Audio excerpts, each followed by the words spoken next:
Let me tell you what we're going to do today. First of all, thanks for inviting me. This is I spoke to this group, I think it was in 2016, somewhere around there. Was that the year? Yeah. It took that long for everybody to forget what I said, and so they invited me back again this time. But things are different now. Things are different than they were the last time I was with you. We're in a very difficult period of time in the world today. But particularly in the corporate world. There are no correct answers to this subject. Let me give you just an idea of what we're going to talk about today. There is probably no certain path to moving forward. Everybody has a different feel on this. Everybody has a different concern. And so there will be no answers to this today. Every company is unique. Each company represented in this room is a unique operation, and so you do things differently. What works in some companies does not work in others. We will never have full agreement on this subject, never. My goal is not to give you answers. My goal today is to give you some tools that you may use to make the decisions within your organization in an ethical manner. Each company is different, and each company will come up with a different solution. I am not interested in talking about politics. It's not an issue. We're talking here about decisions that you'll make within your company. Here's what we're going to do. Here's the subjects that we're going to cover. The first thing, I know you got up this morning and you thought, oh, Tom's coming today to talk to us about ethics. Gee, I sure hope he talks about philosophy, right? You said, right. Well, don't worry, I am going to talk about philosophy. Please don't fall asleep because you'll fall down in your plate and that will be very embarrassing. Second thing we're going to do, though, is this is the most important thing we'll talk about today, the difference between compliance and ethics. There is a difference between those two, and it's critical that we know that as we're making these decisions. Third thing, I want to talk about the structure of a corporate culture, because where we're going with this is that the culture of your organization is what will dictate how you deal with many of these issues going forward. And different companies have different cultures because they're all different. I'm going to talk about the role of leadership in this. Most of the people in this room are leaders in some fashion. If you supervise one person, you are a leader. Even if you don't supervise someone in your organization, you're leading people by your example and by your influence. So we're going to talk about the role of leadership, and then I'm going to give you a couple takeaways. There's a text there from my son. I'll answer him later. First thing we want to talk about is philosophy. Greek philosophy in particular. Y'all know Aristotle and Plato.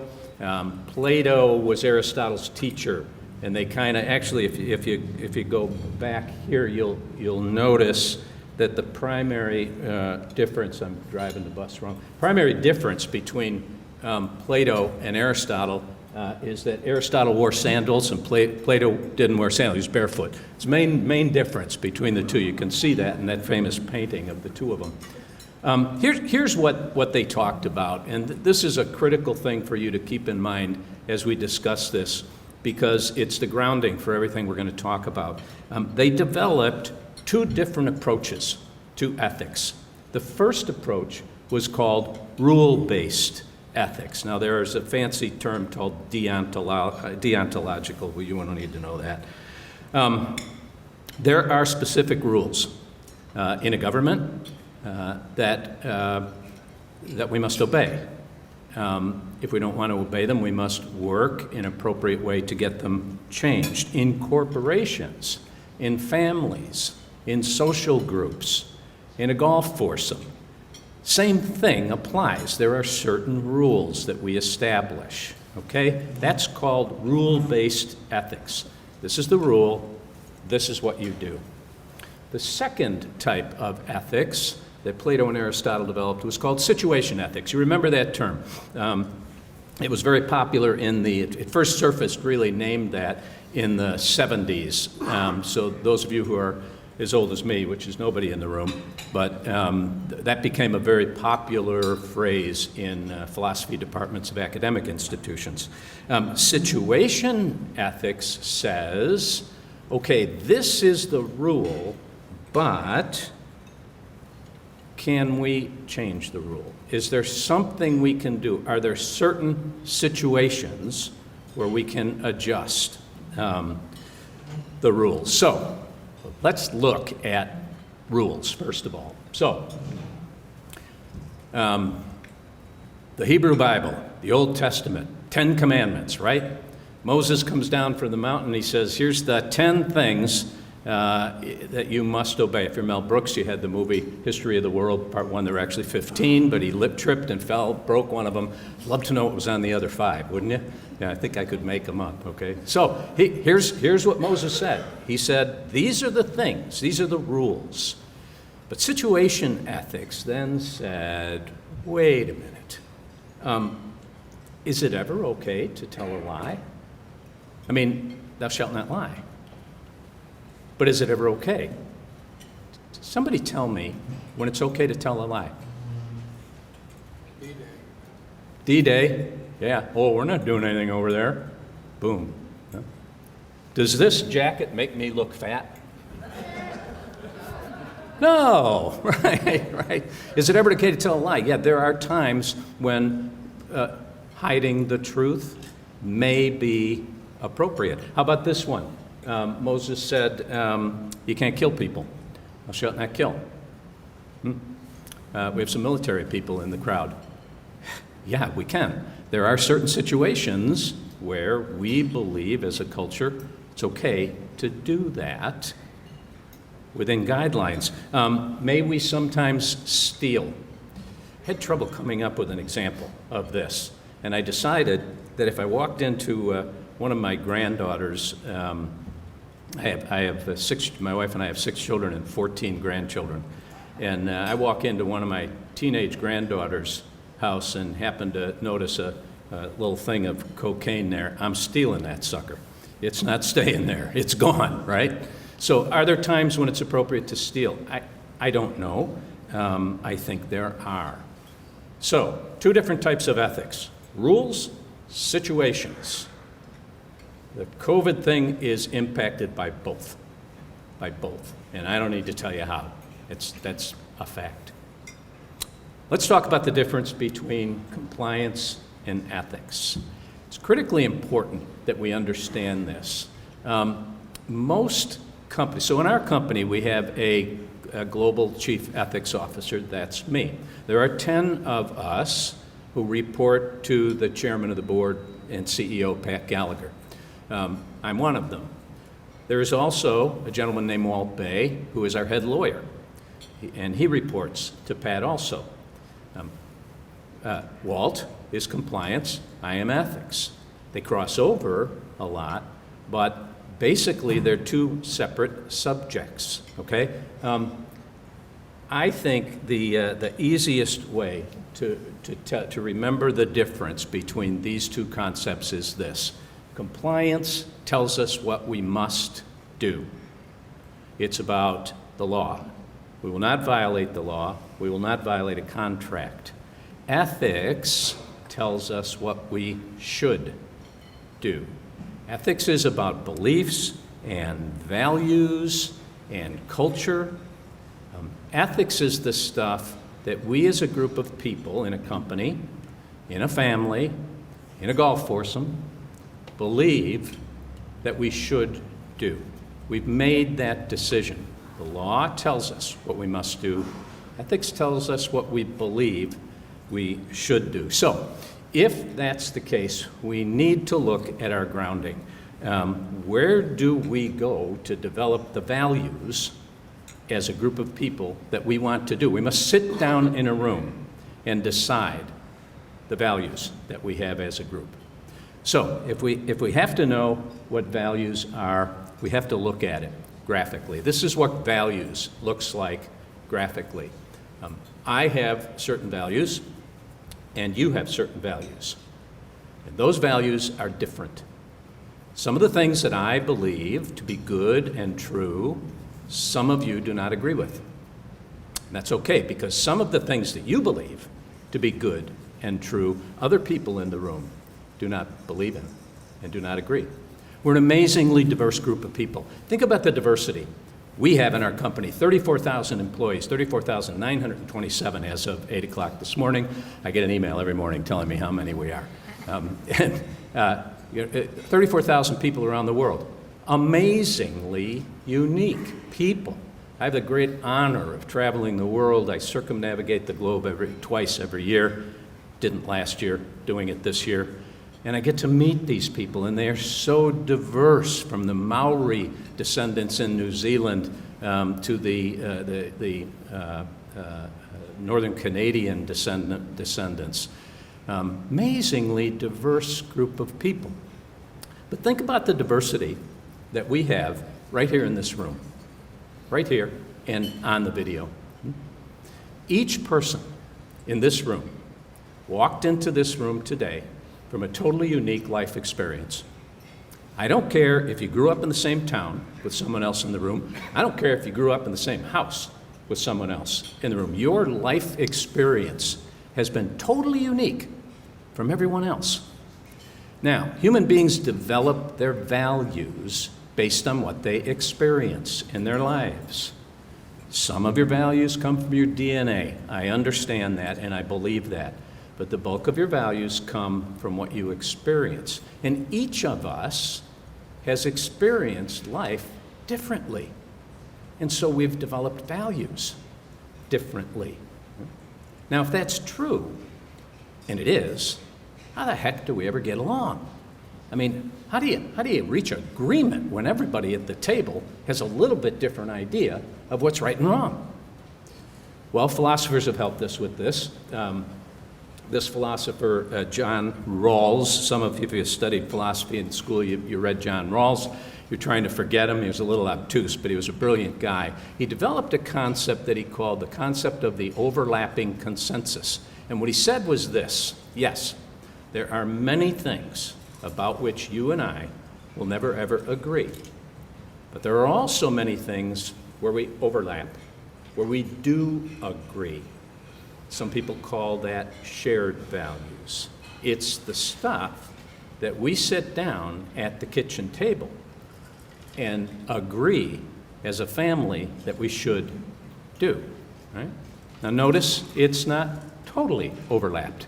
There are still things on the side where we don't agree. In the corporate world, we take John Rawls' concepts, we change the terminology, and we call it corporate values or a corporate consensus. It's the stuff that we sit down in the boardroom and decide we should do. Now, we need to come up with those things. So we need to have grounding that shows us how to develop what it is that we need to agree to in a group. So, when you develop values in any of those organizations, whether it's a corporation or a family or a golf foursome, you're talking about human value. You're talking about the value of human beings. So most of our companies are certainly our only asset. The only asset we have, which means anything, is our people. That's all they are. Over 34,000 of them. And those are the asset. Those people are the asset that we have. So when we talk about the values of our companies, when the 11 of us sit in a boardroom back at our headquarters and make decisions, we must make them being aware of the impact on human beings. Now, human beings are valued in a number of different ways, and it's important to understand that. First way human beings are valued is called instrumental value. Instrumental value is the value that each of us has based on what we know, our job, our skills. If I am a carpenter, my instrumental value is in the ability to build. If I am an accountant, my instrumental value is in my ability to understand financial statements, and on and on and on. Instrumental value is what your company pays you for. It's how you got hired. yeah, instrumental value. I'm really good at this, and therefore I have my job. First way people are valued. The second way human beings are valued is called bestowed value. Bestowed value is value you are given by an organization or by a person. So the board of directors of our company bestowed value upon Pat Gallagher as our chairman and CEO. Pat Gallagher bestowed value on me as our chief ethics officer. Bestowed value is something you are given. Now here's the problem. If you go online to the online edition of the Wall Street Journal and you search corporate scandals, and limit the time frame, because if you just search that, you overrun you won't have space on your computer to read them, right? So make it for 2 or 3 years. Corporate scandals, you will find, if you take the time to do this, and I have taken the time to do it, take my word for it, I'm the ethics guy, I'm not going to lie to you, right? Actually, when Pat introduces me to people he says, this is Tom. He's the ethics guy, not the ethical guy, so get that straight, all right? Here's the problem in corporate America. Over 50% of the cases that you read about occurred because someone with bestowed value thinks she has instrumental value in everything. I'm the boss. Therefore, I know the answer. Do not argue with me. Do not try to convince me with your instrumental value. I'm in charge. I'm making the decision. Do you know that person? Yeah, on TV. Yeah, right. There you go. Yeah. Did you work for that person? Probably not. Yeah. Are you that person? The answer is yes to all three. We've all known people like that. We've all worked with people like that. And you know what? We all do that. We all do it at some point in time. We regret it afterwards, but we all do it. Lots of time it's at the kitchen table, not at the boardroom. Because I said so, that's why. Well, all right. Give you a story about this, quick story. So we built this wonderful new headquarters just outside, just down the road from O'Hare Airport. Beautiful building. We bought a building, tore it, stripped it to the steel. It looked like a bird cage sitting on the side of the road. Then built the whole thing up. For about 2 years, 11 of us sat in a room with architects and engineers once a month, and we designed a building. At one point in time, the engineers said, you have a decision to make. There are 5 elevators in the building. They're fine elevators. They're old, but they're fine.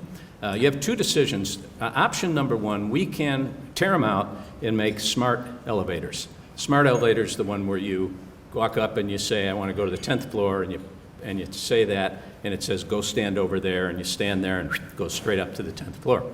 That'll cost $16 million. I'm making up the number, but it's pretty close. Option 2, the elevators that are there are fine. They're just old. We can totally renovate those elevators, make them safe, make them efficient, but they won't be smart elevators. That'll be $4 million. Right, that's a $12 million delta. We're saying, that's a lot of salary. Let's go with that. Well, perhaps not the best decision we've ever made.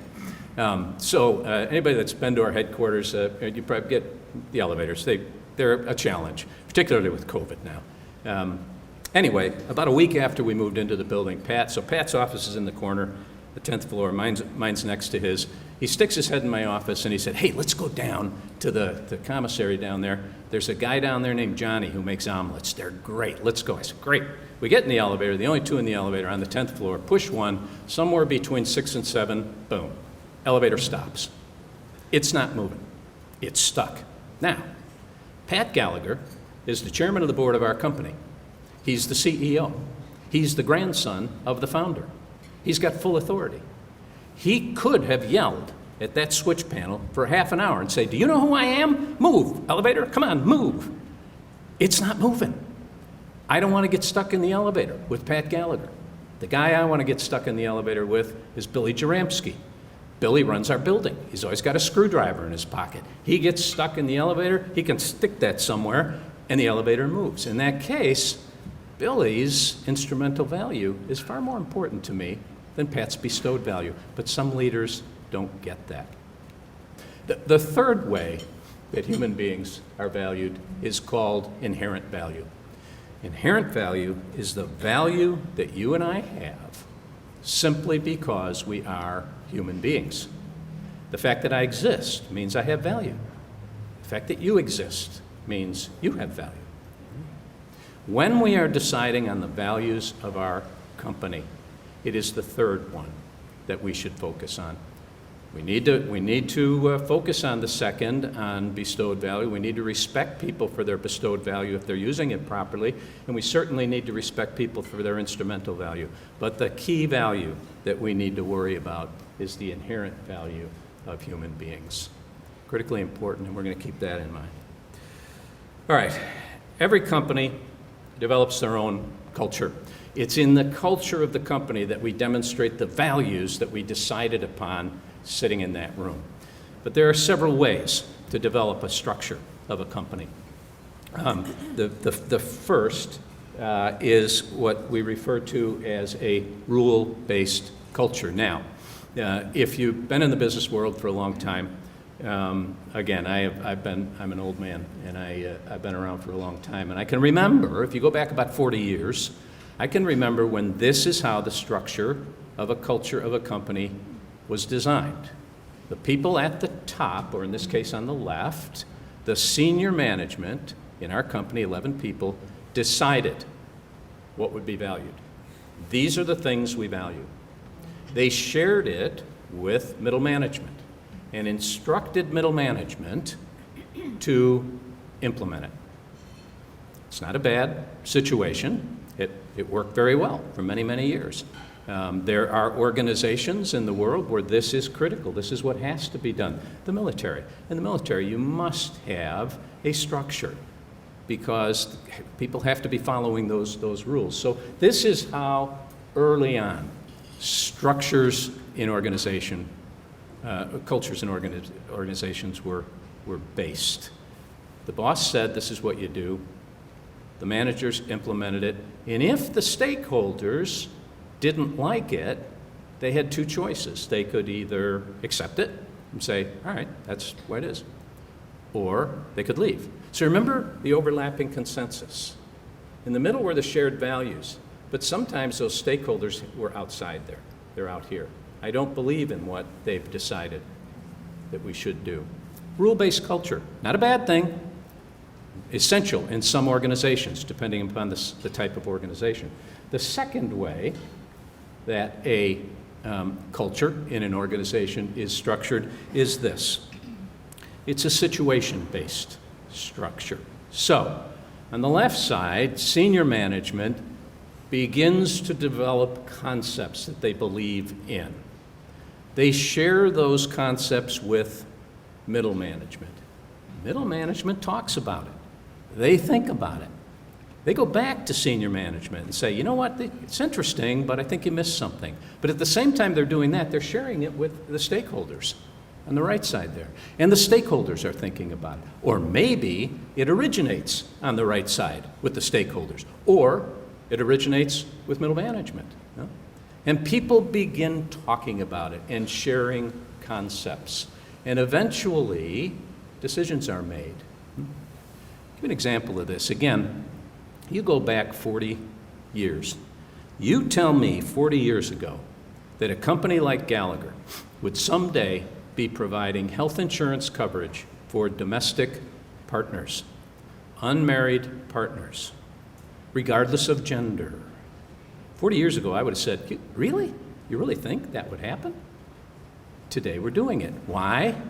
Because over on the right side there, and in the middle, and frankly on the left side, people started saying, wait a minute, we need to make a change in this. This is perhaps something that we should be talking about. This is something we need to decide that we value, okay? It's a more difficult way to structure a culture. It takes more time, and again, in some situations, you can't do it. I think in our present situation in the world, not just COVID, but a lot of the conflict that we have going on, I think this type of structure is really hard. it is really difficult, certainly to get consensus. But I also think it's worth taking a shot at. I really do. So, I said you're all leaders. And I have the great honor of reporting to the top person in our company, and no one reports to me. It doesn't get better than that, folks. There is no way it gets better. I do what I want when I want to, and I don't have to worry about anybody else. Am I a leader? You betcha I'm a leader, because I'm giving impression the whole time I'm working. But if you are an actual leader and you have folks working for you, reporting to you, I believe there's certain responsibilities. I think the first thing that leaders, good leaders, must do is this. They must know they can make mistakes, and they must be willing to admit it. When you make a bad decision in a rigid, rule-based structure of a culture, you say, this is what we're going to do, and it doesn't work, you got to admit, I was wrong. I made that decision, and I was wrong. Went the wrong way. In a situation-based culture, there's movement, and so there's decision-making, and so you may think that, okay, I can blame someone else, all right?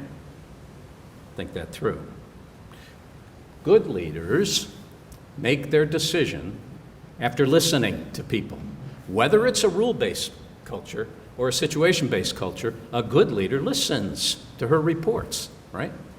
So one day, Pat and I are having lunch, and we're sitting at a table, small table, down in our commissary, our eating area.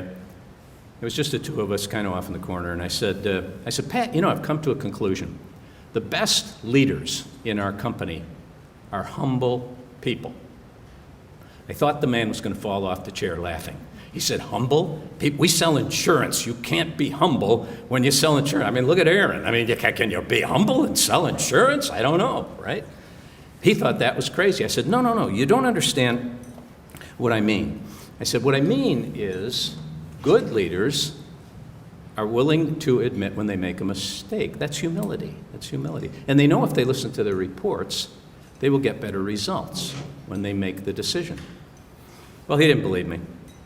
Not the first time he didn't believe me. So I said, all right, I'll prove it to you. So I actually did this. I went to we have a wonderful data department. The guy that runs it is named Tat Skirva, and I call him Data Tat, because I can call Data Tat anytime I want. I say, Data Tat, I need this information. So I went to Tat and I said, Tat, I want you to give me a spreadsheet with 2 columns on it. First column is the location of the branch office. Second column is the name of the branch manager, okay? That's all I want. Just send me. Now, there's 782 branch offices of this company around the world. I've been in just about every one of them. He sends me the spreadsheet. Now I took the spreadsheet, and I went down the spreadsheet, and I deleted any branch manager who I thought I didn't know well. Someone who I know, okay, I know that person well enough to say I know the personality. Any of them that I wasn't confident that I knew, I deleted those people from the spreadsheet. Then I went down, made a third column, and next to every one of those people who I felt I knew, I put an H next to the ones that I thought were humble. In the definition I just gave you of humble. Just put an H there. Then I sent it back to Data Tat. And I said, Tat, now I want you to put 3 more columns. I want you to put growth of that branch the last 3 years, employee retention, 3 years, and margin, 3 years.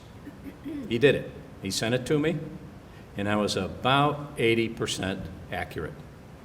The people who were humble, in my definition, had better employee retention, that's not a surprise, had better margin, and had better growth. So I printed this thing. I walked into Pat's office. I said, aha, I proved it. And I told him exactly what I did. He said, that's amazing. He said, give me that sheet. And I said, no, you can't have it. And I walked over to his shredder, and I shredded it because it was unfair. It was my personal opinion of these people, and I didn't know enough about them. But it was fascinating to me how connected that was. People who listened to their people and who made decisions but were willing to admit when it was a mistake. They had better operations, better companies. Here's the problem.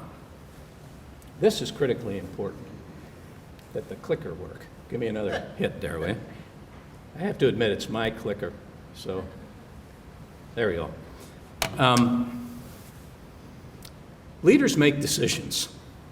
If a leader is looking for consensus, if he's taking a vote or she's taking a vote, we don't need a leader. We need a committee chair, right?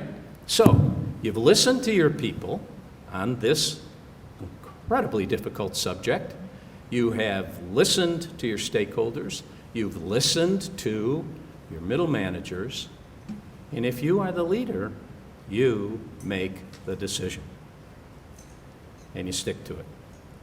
And if you're proven wrong, then you come back and you say, I was wrong.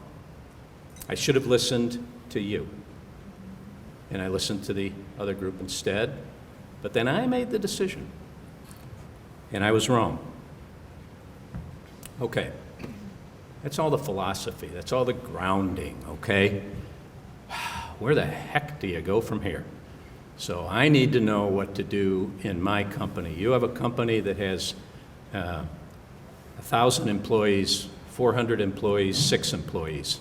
And you're trying to decide what to do as we come out of this crisis.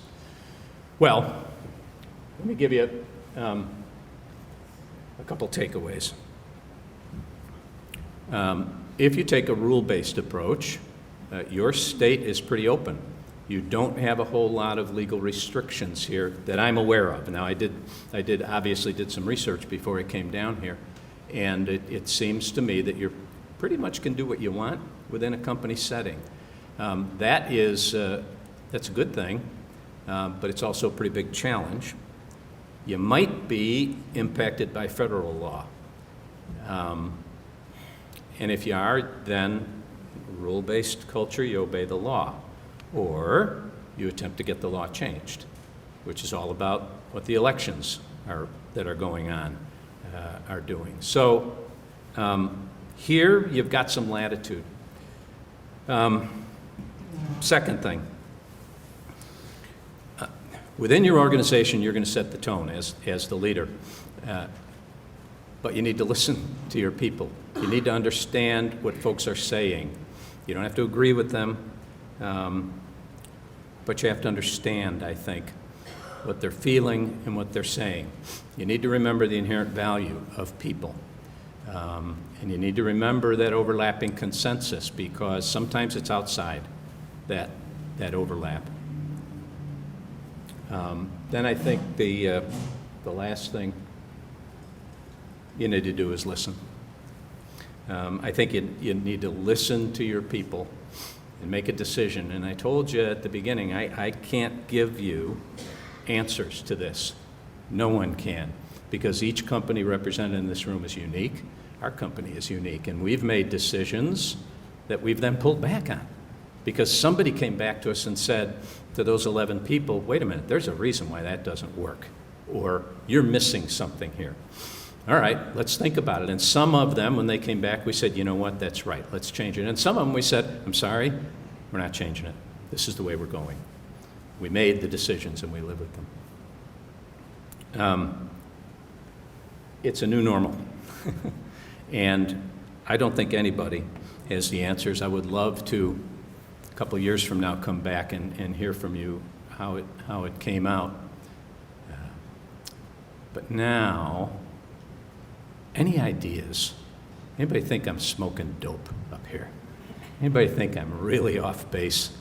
I'd love to learn from you. What have you done in your companies? What have you done that you think is a good idea? Where are you confused? Have it at me.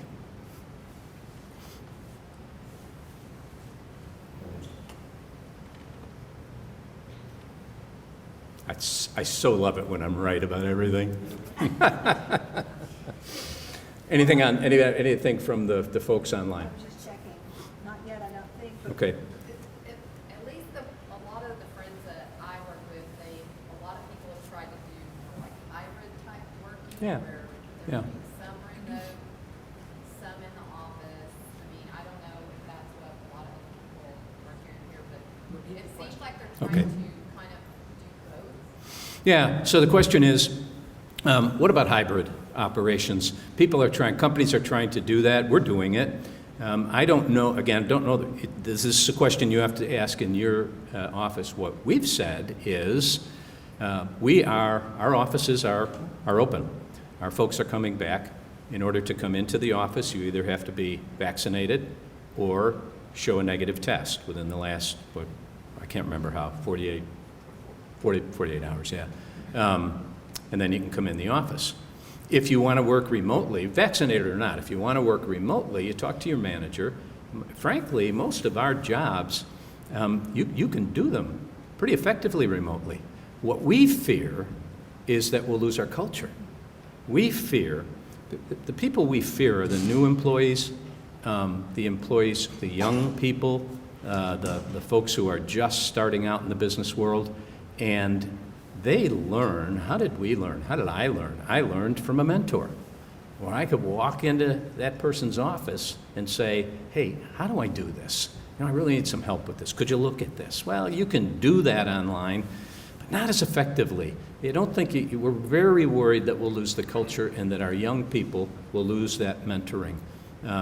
So we're conscious of that, and we're trying to maintain that, but we're also telling people, unless your job absolutely requires that you be here, our security guys have to be there.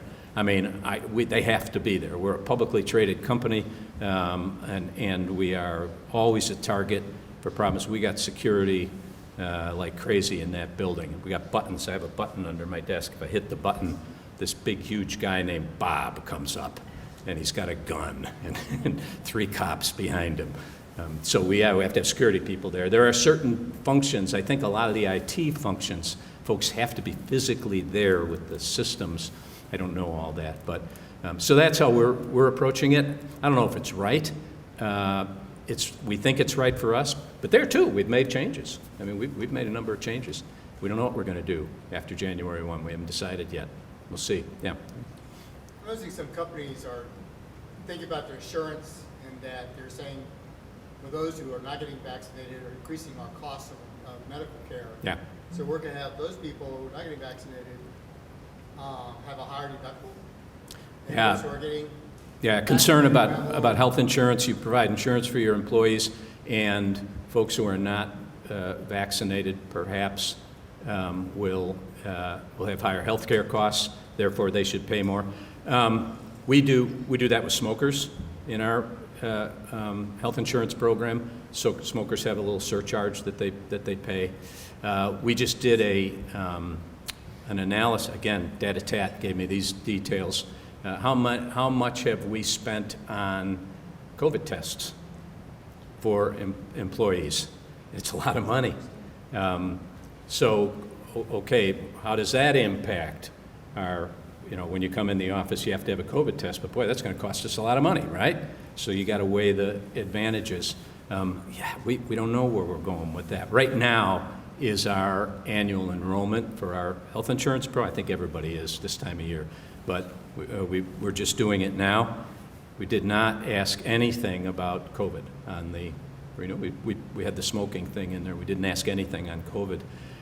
We don't know what to do. But no question about it, that it's certainly more expensive if somebody gets COVID. Very difficult. Anybody had an idea? Yeah, ma'am. Well, I'm just asking the question back that from an ethical point of view, since that's what we're talking about, if they never get sick, yet they're paying more, does the company reimburse them when this is all over? Good question. So when you don't get sick, that. so we're going to charge you $1,000 if you don't get vaccinated, but you never get sick. We're going to give you the $1,000 back? Yeah, I hope so. I hope so too. Yeah, right. But I don't know. That's an interesting. That's a really interesting point. And how do you deal with that? Yeah, crazy, right? So again, I hate to go back to these basics, but the culture of your company may dictate that. What kind of company, what's your beliefs? What is it that you think you should do as opposed to must do? It's an excellent question, yeah. Yes, sir.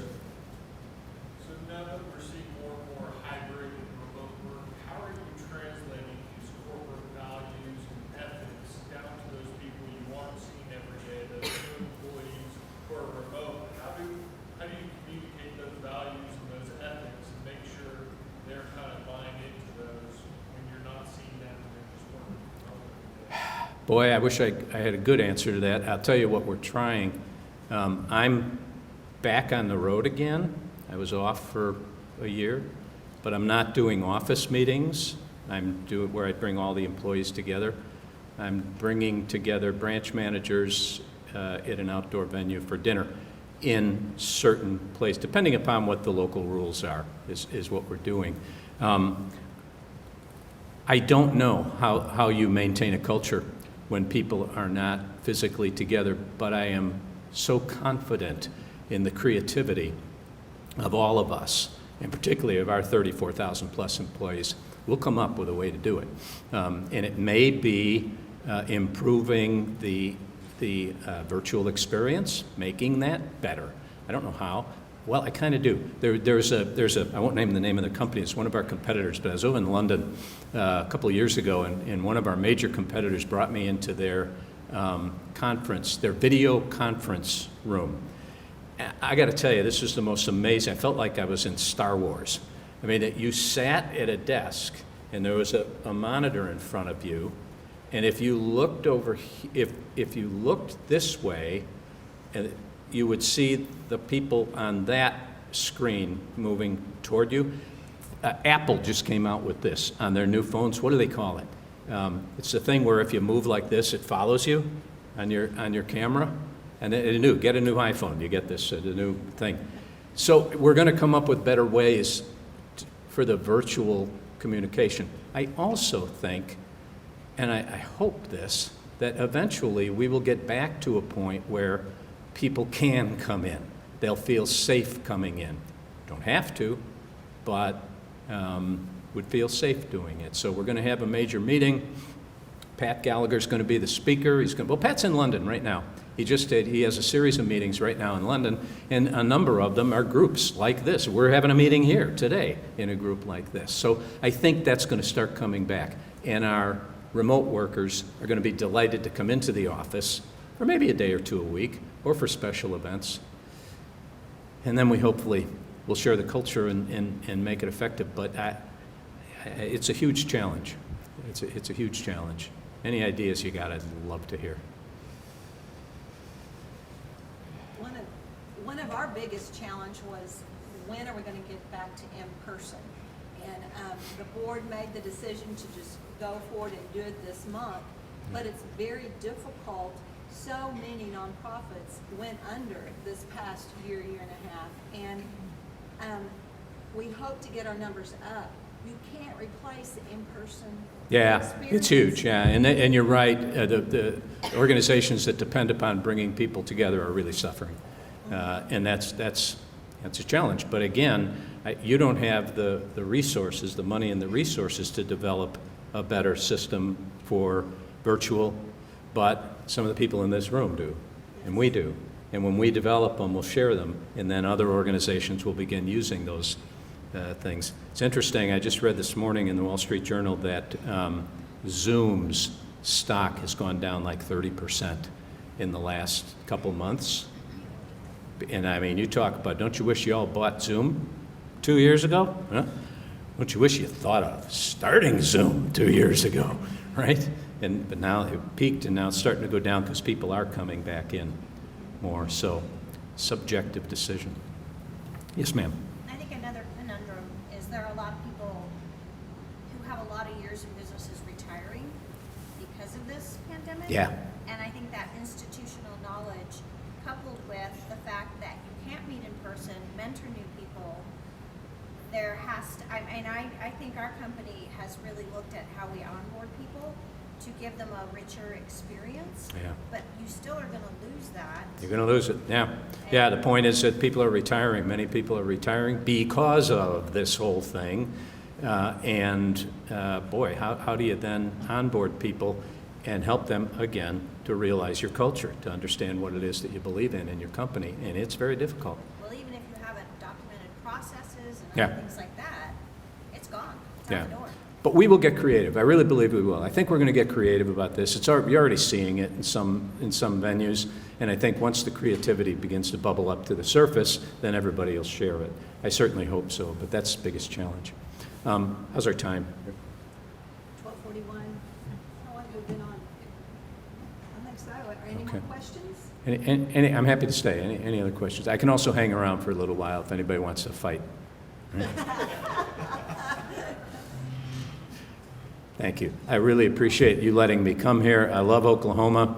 I always sing the song as I'm getting off the plane. I know you're sick of hearing it, so I won't sing it now. But I'm delighted to be here. And thank you so much for your attention. It's been very nice. Thank you.